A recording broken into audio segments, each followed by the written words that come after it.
This video is going to show you a weekly solo Grandmaster Nightfall, which the GM rotation has now switched to Act 1 GMs, which the first GM being Hypernet Current. That's the first GM we got in this season, or Act 1. So it's going to be going to Hypernet Current, then it'll be, I can't mind what the second and third are, but it's the first 3 GMs we had. Can't mind off the top of my head. Alright, so with this GM, no matter what class you play, really, ultimately you want to run to this location, and what you're going to do is take care of some of these legionaries, some of the dogs for super energy as well. Your goal is basically to get a super and kill the snipers and then make your way up to the 2-1 stops. That is your goal. You have no other goal. No need to clear the ads behind me, because you can see you can just run past them. So you may as well do that. Although I'm using New Land Beyond. Now the reason why I'm doing that is because I remember vividly when Hypernet first came out this season, I used Izanagi's Burden because it's Barrier Sniper.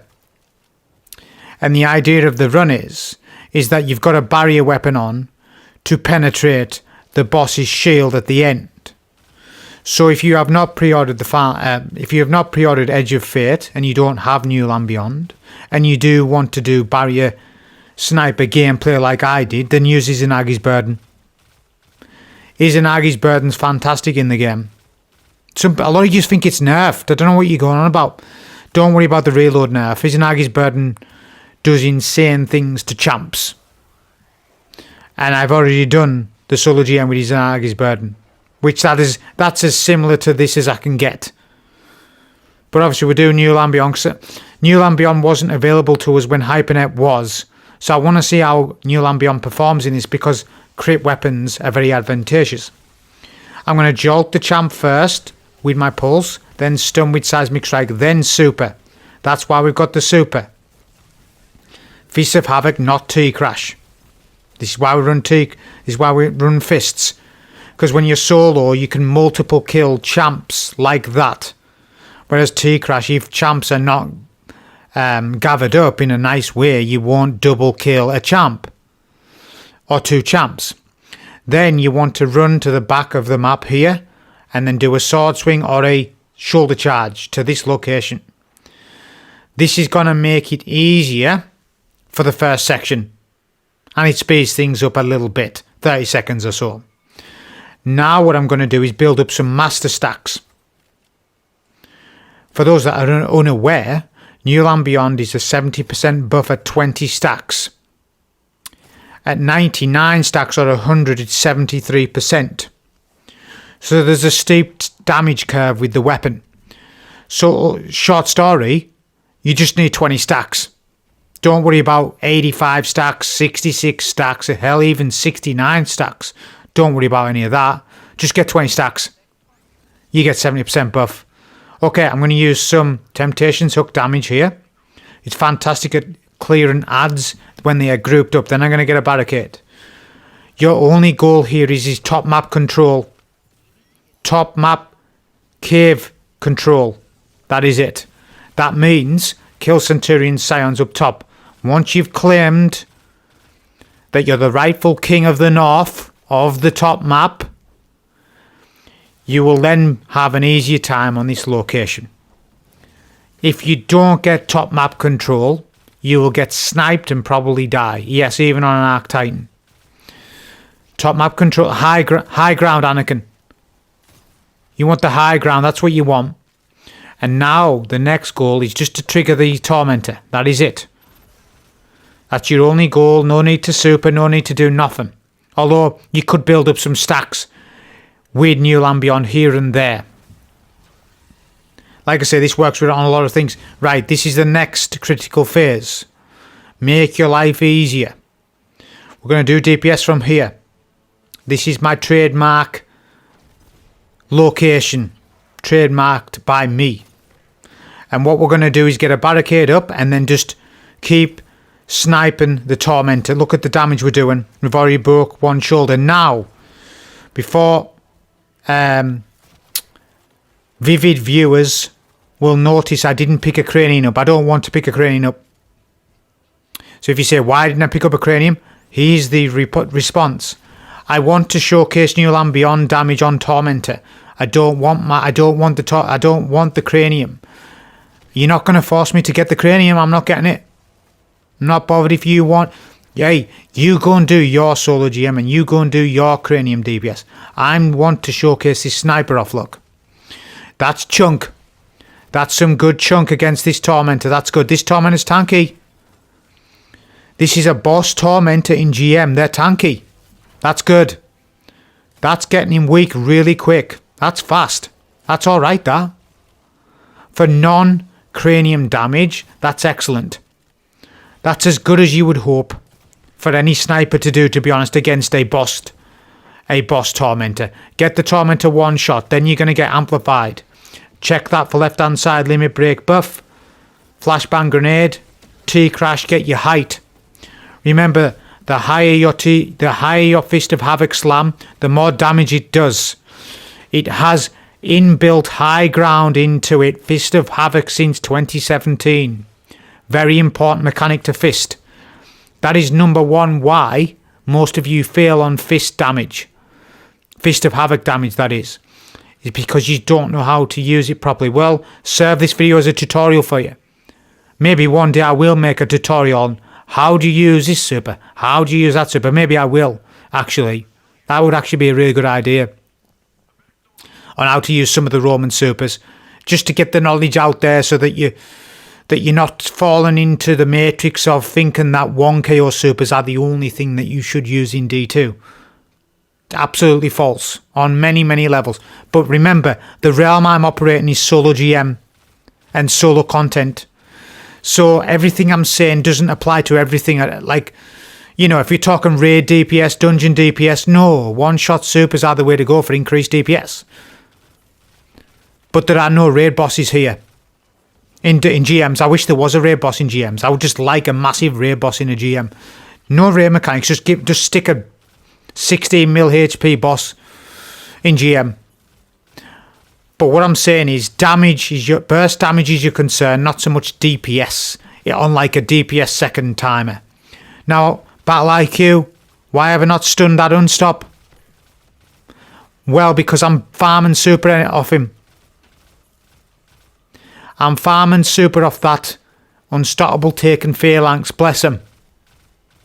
That's exactly what I'm doing, look.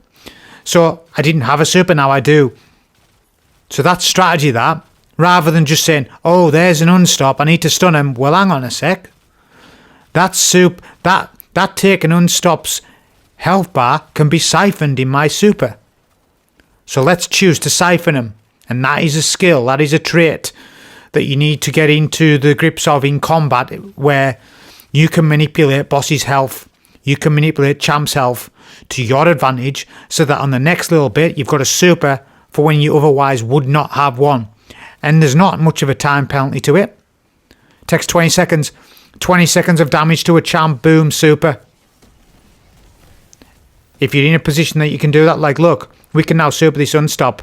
I've gained advantage on the second unstop as well. See, I've just flipped that encounter on its head and done it back to front. Skill set that I learned from Garden World 2017. Sorry, 2018. Oh, hang on, was Garden World out Christmas? Garden World was out Christmas, wasn't it?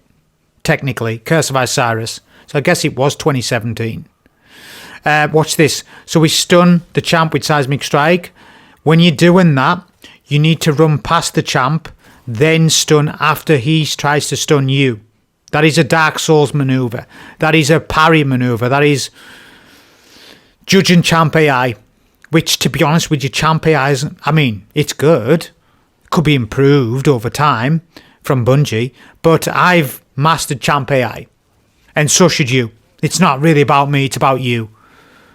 And a lot of the champs are sort of rigid in their AI, and you can take advantage of it. Not in some sort of cheesy way, absolutely not. You've got to be, you've got to have some wits about you to do that. But you can, bypass their attacks against you by countering them with your attacks. And being stationary is not always the goal on that. especially on this sort of build, mobile, more mobility. Not stat-wise, I'm talking gameplay-wise. Right, I'm going to pick up the cranium, not right away, but about halfway, because I want the cranium to last me until the final taken shield is destroyed. Taken orb. Taken blight.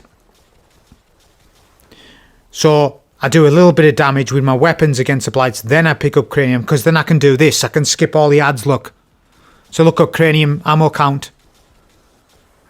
I mean, I could have stretched it a bit more. I had 20 left, so I could have picked it up a bit sooner. But you see the concept. Straightforward. Now, one of the craniums will disappear, one of them won't. That cranium that does not disappear, you pick it up. Definitely pick it up. Newer players will get confused by this. Pick that cranium up and destroy the taken blight. This will stop any chance of death at Sparrow section. This Sparrow section is actually pretty hard with the taken walls. And you will die on GM because Guardian health and Sparrow health are linked. Yeah, you heard that right. That's a bit of an advanced information, that. In actual fact, Bungie should change that, especially with that combat Sparrow. Have an individual HP for Sparrow and individual HP for Guardian. They should code it differently. But that's here or there. I'm just mentioning it. But what I'm saying is, because vehicle HP and Guardian HP are shared, it means you die easier in GMs. That's why you die on Sparrows in GMs. That's for your information. Just so you know, if you're curious, that's exactly why that is. Okay, this little section. What I'm going to do is test out my Temptations hook on Overload Champions because I've got Power of Ambition mod in it. This will stun Overloads. It adds Blight rounds, so, although he already got stunned anyways. But that's fine. I'm going to use it some more. So look at that. I do 2 caster frames with Blight rounds, and then we just melt the Overload. Now there's a cranium to my right. I'm not going to use it because I want to use Temptations hook instead. I have done this GM countless times when you pick up the cranium, because the cranium melts Overloads. You can kill 4 Overloads in 1 cranium. They're OP. But I've been there, done that. I've got the t-shirt. Cranium killed 4 champs t-shirt. I've already done it.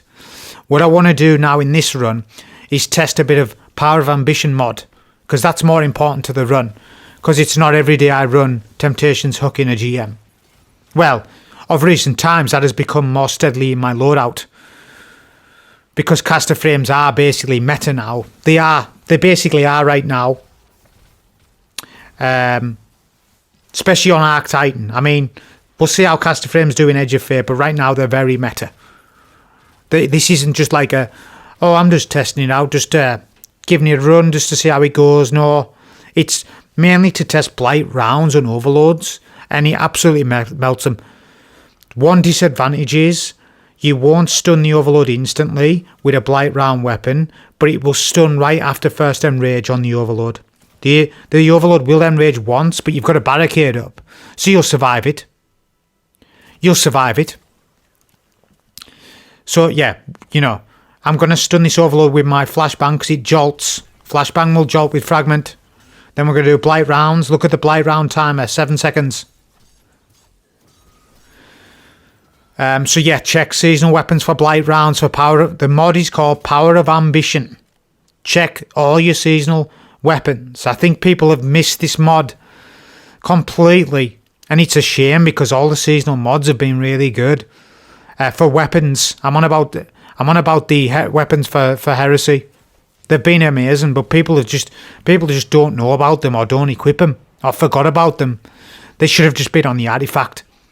I think the seasonal weapon mod thing was very cool, but I think players are just confused enough as it is. So I think those weapon mods should have just been on the artifact, but have it like maybe a separate slot. Like, so you've got your columns. Maybe have a mini column at the right hand side for weapon mods, and you can pick 2 out of 4. I don't know how many. I don't know how many mods there is. Yeah, I don't know. There might be 6 or 7 seasonal mods. Weapon mods I'm on about here. I'm on about the Heresy mods, like Power of Ambition and stuff. So look at this where we're standing. I'm standing up here to show people. Like I say, I've showed this many times, but I can't always know if you watched my old Hypernet GMs, solo GMs, I don't know. I can't account for every single person. Like, there might be somebody who just watched this video today and be like, oh, I didn't know you could stand there. Oh, well, now you've learned something. You can stand here. Now we're using the Jolt and Feedback Pulse. No, Vantage Point. Very good weapon, very good. This is a meta weapon as well. It always will be a meta weapon because it's got intrinsic overload in it. And Jolt is just too good in the game, even in Edge of Fate.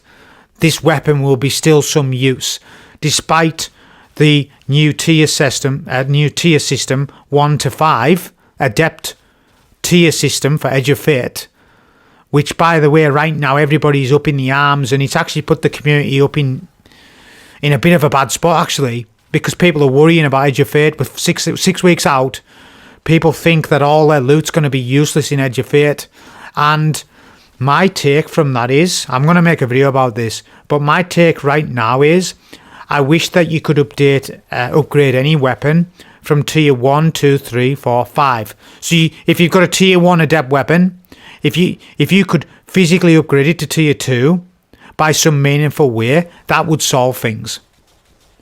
But there will be a cost.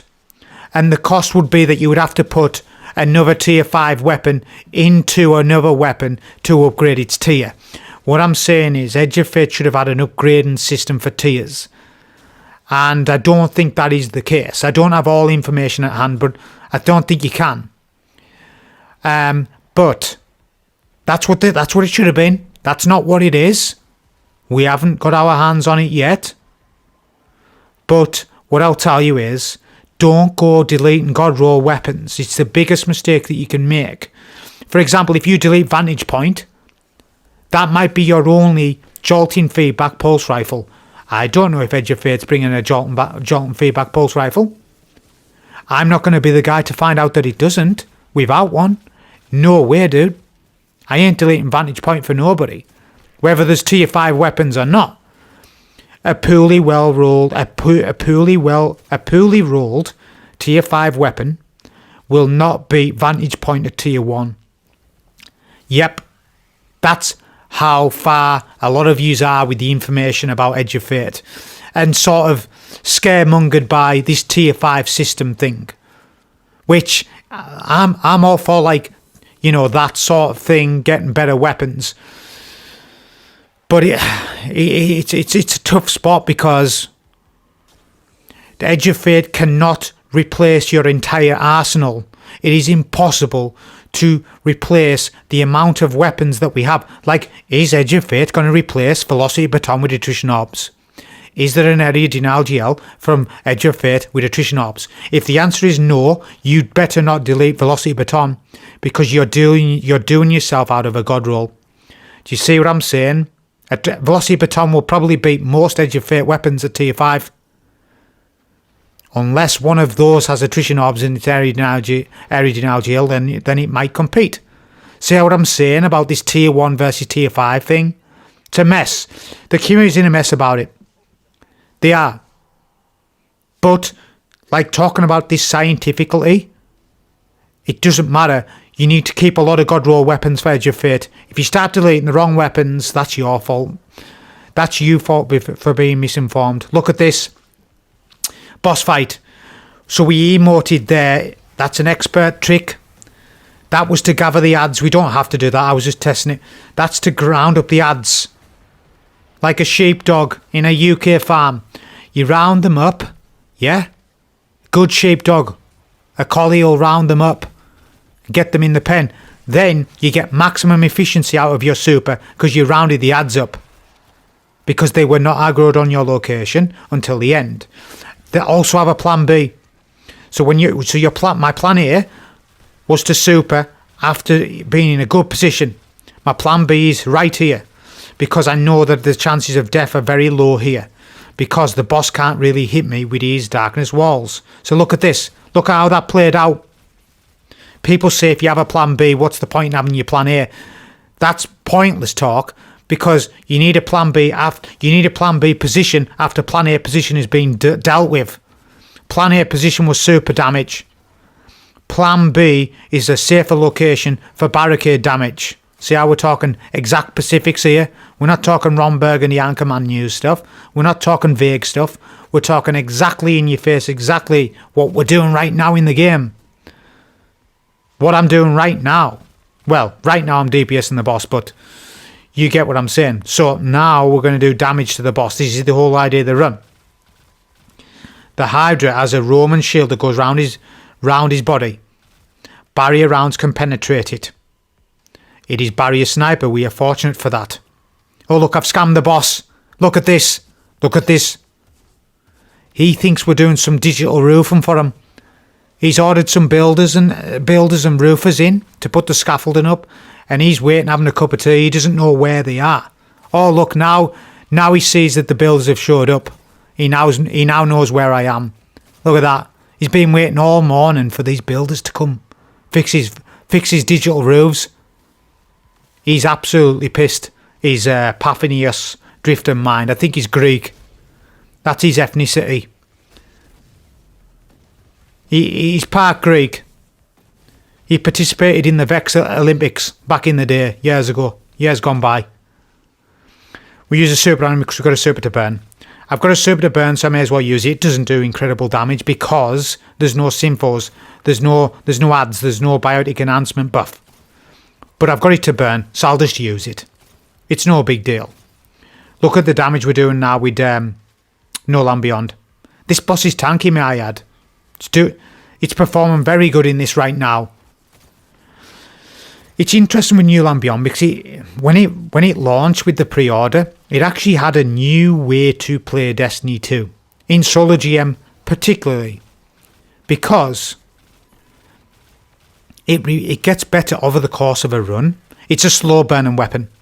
But if you're in a GM that requires precision damage quite a lot, then No Land Beyond's probably best in slot. Although Icebreaker, let's get it right. So Icebreaker is better than No Land Beyond if you're on Stasis Warlock or Stasis Hunter Prismatic. However, if you're not on those two subclasses I've mentioned, No Land Beyond's better than Icebreaker because it's got better ammo economy.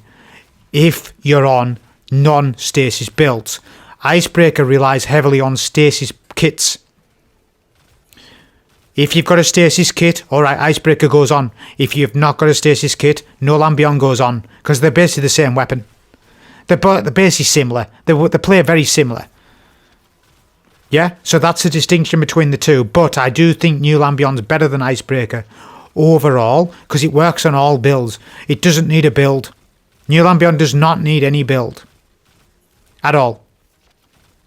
Now Izanagi's Burden, well that's the thing. I don't know what's better, Izanagi's Burden or New Land Beyond, to be honest.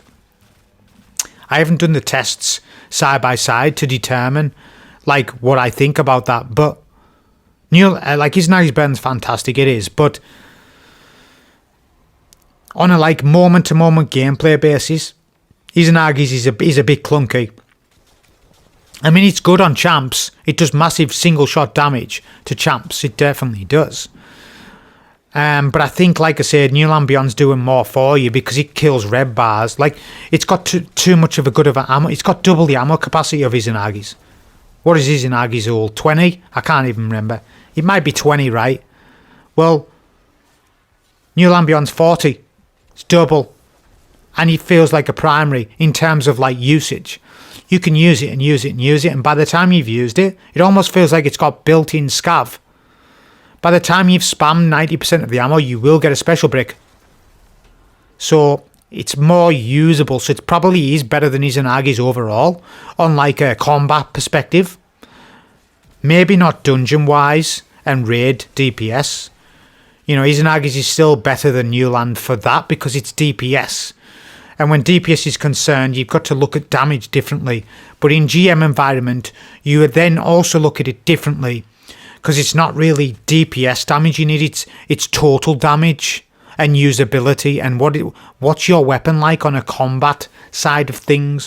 What's it like to use on ads every day? Everyday needs.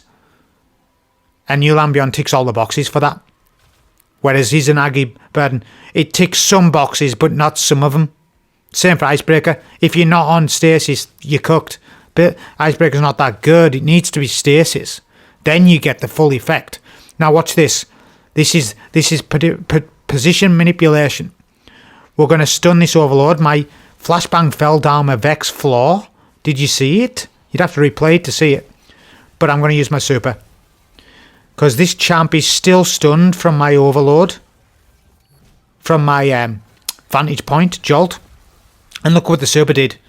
Look at what Fists of Havoc done there.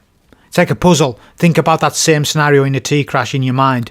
Try to visually think about it in your mind right now, how that would go.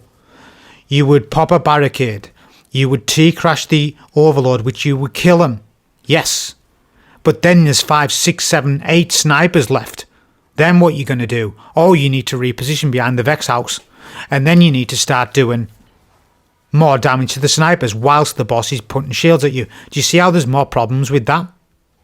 On a combat sort of thing, where if you use T-Crash, there's negatives to that. And when you use Fist of Havoc, there's also negatives to that. But you need to know the positive of each and why you would use one or the other. And this scales this up. You can scale that up. You can scale that up to Warlocks. Do you use Nova Bomb? Do you use Song of Flame? I'm on Prismatic. I've got Star Eaters. Which one should I use? You know, then you're thinking about the Hunter. Should I go Arkstaff Raiden or Gathering Storm Raijus? And all these questions. And to be honest with you, there's an answer for each question depending on what activity you do. And that's why you must build craft for the activity first, not for your build crafting wants. Build crafting is not ice cream. You can't go to the freezer and feel down and think, today I want magnums. Because I just want them. They're not good for me, but I'll have a magnum. Whereas that's not good for your body. Your body's saying, I don't want a magnum. I want carnivorous vegetables. That's what your body's saying to you. But see what I'm saying? So you're build crafting yourself into oblivion. Because of your wants and needs and your power crafting dreams, you're build crafting yourself wrong because of your emotions and thoughts. You're a machine. Don't think about your thoughts. Don't think about what you fancy. Think about what's good and what's good for the run. You must protect the sanctity of your run above all else things. Above all else. That's the most important thing. It's not build crafting your emotions. It's what you need for the run. And, you know, was it helpful to the run? And if you're a newer player, all this stuff matters even more. You would think it matters less. No, it doesn't. Because you've got less skill to pull it off. The more battle IQ you have, the more you can get away with things. The more off-meta things you can use. If you're a veteran, you can get away with it. You can start experimenting lots and lots and lots. Newer players can't experiment nowhere near as much. So all these values, they need to know, they need to think about it more clearly and visualize what they're doing.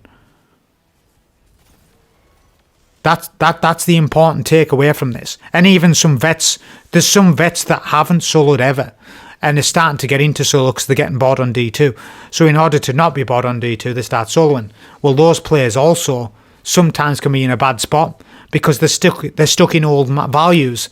They're using old misconceptions. I must use T-Crash. I'm on an Arc Titan. Who told you that?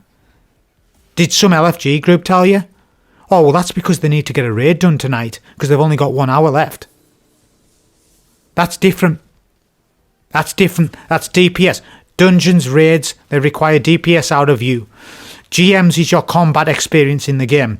That's where you test your skills against combatant power at a lower level for you. So GMs has completely different rules to dungeons and raids. Absolutely different. Everything's different.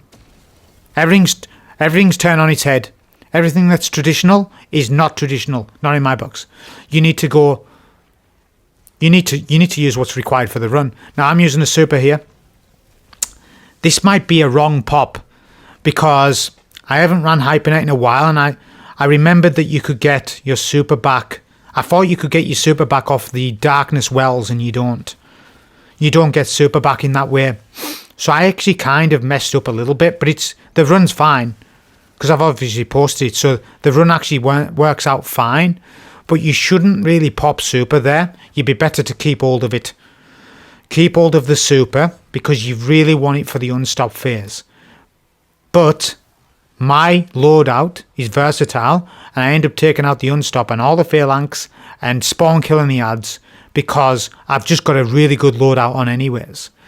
The pulse rifle's jolt, temptation's hook is blight rounds, and caster frames are cracked. I've got barricades, so I've got enough to get through the phase. But at the time of the run, I was thinking, oh man, I shouldn't have popped, because look at super regen. I was thinking these wells, these darkness wells give you tons of super back. They don't. So I messed up, because I haven't ran Hypernet in 6 to 8 weeks. I don't know how long it's been. Might be 8 weeks, something like that. Although I did do duo conqueror with Tizzle, so there was that, but that wasn't solo, that was duo. Alright.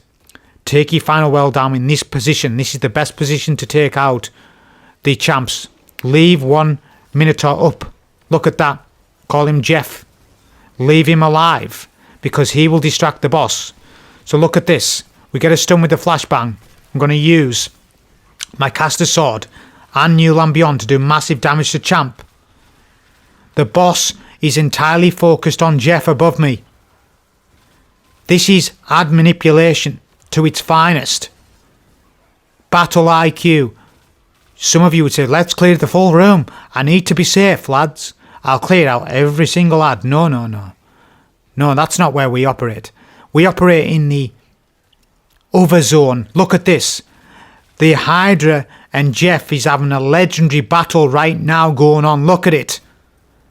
He's got a trace rifle on. Why can't we get a Vex exotic trace rifle for Edge of Fate? Look, he's got it in his hands. It's already in the game, look. Look at what he's got, that trace. Have you ever looked at enemy weapons? You maybe should look at them more. Look at the trace he's got. He's doing massive damage for me whilst I can snipe the boss, pot shot him the entire time. Now, I'm not picking craniums up. I want to test New Land Beyond damage. Make me pick up the cranium. I'm not gonna. Make me. I ain't doing it. I've got New Land Beyond for this run, and I want to just see the damage chunk. Now, it's hard to get his crits sometimes. Look at that. The darkness wall is impeding my accuracy on the boss, because it is a bit visually, off. I mean, you can't really see his crit. That's why I'm trying to come back here to try and see if I can de-aggro the boss entirely. And I do. Look at this. I kind of do and kind of don't. But it's good this, because you're actively seeing the boss, his aggro being split between me and Jeff. Jeff's now a fire teammate of mine. It's not even solo anymore. He's a PVE bot. But look at this. That's what's so good about this. I love this strat. But anyways, that was a solo GM on this with New Land Beyond Hypernet. Hope you enjoy. Thank you.